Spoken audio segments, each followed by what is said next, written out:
با درود خدمت شما بزرگواران. همونطور که منتظرش بودیم، پیاده سازی رمز ارز در داخل ایران طرح آزمایشش کلید خورده و با اجرای کالابرگ‌های الکترونیکی و با اسم‌هایی به نام فجرانه تلاش میکنن که این طرح رو آزمایش کنن و کمی و کاستی‌هاش رو بسنجن و به زودی از سال 1403 در بخشی از جامعه پیاده سازی کنن. کارمندها و بازنشستگان در اولویت استفاده از این رمزارزها هستند. و متاسفانه امروز ما در اکثر جاها که صحبت می‌کردیم مردم باور نداشتن و بعضاً می‌خندیدن و البته باید حق داد. جامعه‌ای که اولویتش نان هست، جامعه‌ای که به شدت فقیر شده، جامعه‌ای که یک دست و یک صدا نیست در مورد مسائل بالاتر از نان و نرخ دلار و بر صورت برنج گوشت نمی‌شود در مورد مسائل دیگر صحبت کرد و کماکان اکثریت جامعه در خواب غفلت به سر می‌برد. متاسفانه جامعه ایران جامعه یک دستی نیست، مثل جامعه اتحادیه اروپا نیستش که مثلا ببینیم کشاورزا اکثریتشون پشت هم در اومدن، از آلمان و فرانسه و بلژیک بگیری تا هلند و لهستان همه متحد شدن. جامعه ایران جامعه چند شقه‌ای هست و این حالا بحث تاریخی داره، یعنی این فقط مختص جمهوری اسلامی است. در اکثر مواقع جامعه ایران فقط به فکر منافع شخصیش بوده و حالا بگذاریم وارد این مسائل نشیم.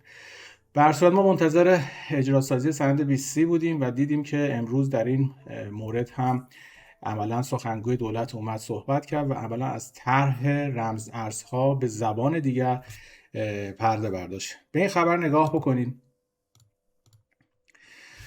این در اومدن گفتن در طرح فجرانه به هر فرد 620,000 تومان یارانه تعلق میگیرد. ما به اینجاش کاری نداریم. به هر صورت گفتیم جامعه‌ای که فقیره فقط به فکر پول یامفته.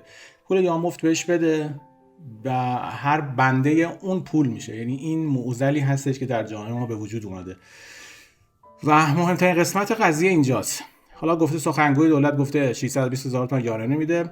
در طرح فجرانه کالابرگ الکترونیکی در صورت استفاده از کالابرگ و خرید از سبد غذایی مورد تایید وزارت کار. مهمترین نکتهش اینجاست، یعنی شما اگر بر اساس اون المان ها و اون الگوریتمی که دولت به شما ارائه میده خرید کنید، به مبلغ 220,000 تومان به ازای هر فرد به مبلغ 440,000 تومان کالابرگ افزوده میشه. یعنی دقیقاً بر اساس اون الگوریتم خرید کنید و اون کالاها رو بخرید، به شما تعلق میگیره و این چیزی هستش که عامل اصلی رسیدن به اعتبار اجتماعی است. یعنی دولت تعیین میکنه که شما چه بخورید، چه بیاشامید و چگونه زندگی کنید. ولی خب متاسفانه دیدیم امروز خیلی ها ذوق زده شده بودن در این مورد و فکر میکردن که دولت داره بهشون کمک میکنه، ولی این طرحی هستش که اکثر کشورها تا سال 2030 باید بهش برسن، مقداری از رمز ارزها رو به مردم ارائه بدن و نهایتا ما تا سال 2050 به اعتبار اجتماعی میرسیم. یعنی شما بر اساس ضوابطی که دولت‌ها براتون تعیین میکنن اگر رفتار کنید به شما اعتبار میدن و با این اعتبار شما میتونید خرید کنید و برای همین هستش که در داخل ایران از یک دهه گذشته بحث یارانه ها رو پیش آوردن. در فرانسه همین طرح داره به صورت تنظیم میشه و در بعضی مواقع اتفاق افتاده و ولی خب مهمترین قضیهش همینه دیگه، یعنی نوع غذایی که قراره بیاد، یعنی حالا آرد حشرات باشه، گوشتای آزمایشگاهی باشه. به قول اون یکی از دوستامون برای ما یه استوری فرستاد، میگفت ما بدون اینکه مرغ و گوشت داشته باشیم مرغ رو تولید میکنیم و این نشانه هایی هستش از رفتن به سمت به حال الگوریتم های مجمع جهانی اقتصاد.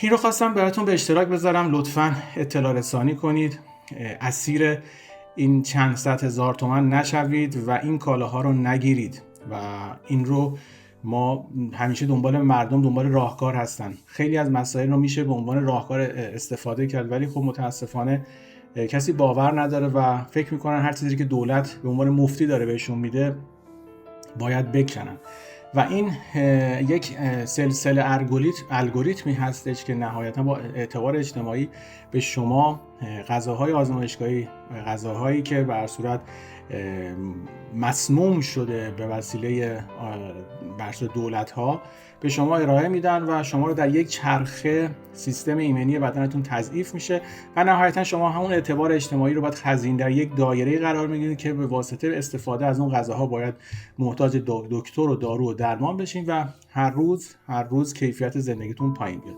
این بحث کوتاهی بود در مورد این یارانه ها. خواستم یه اطلاع رسانی بکنم و این رو به دوستان و آشناهایی که برشاد در صف گرفتن این یارانه ها هستن اطلاع بدین و این اول استعمار نوینی هستش که متاسفانه ایران به عنوان آزمایشگاه مجمع جهانی اقتصاد هست و همیشه طرح‌ها رو در داخل ایران پیاده سازی میکنه و بعد از رفع و رجوع کردن مشکلاتش در سراسر جهان پیاده میکنه.